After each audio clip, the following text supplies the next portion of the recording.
hàng thu tê tê li khôn gì đi cả xuân thế cũ hi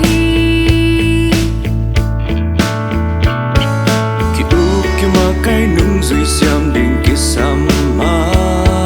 để chân lông máu nêu lên kêu lâu quay xa mi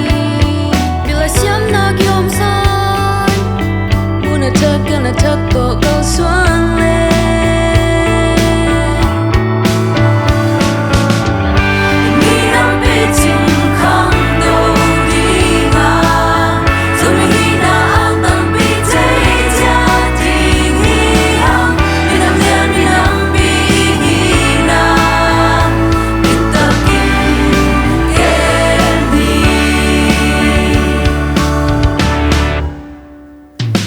en ban cây leng năm đằng tê nong xếp sắc lâu đi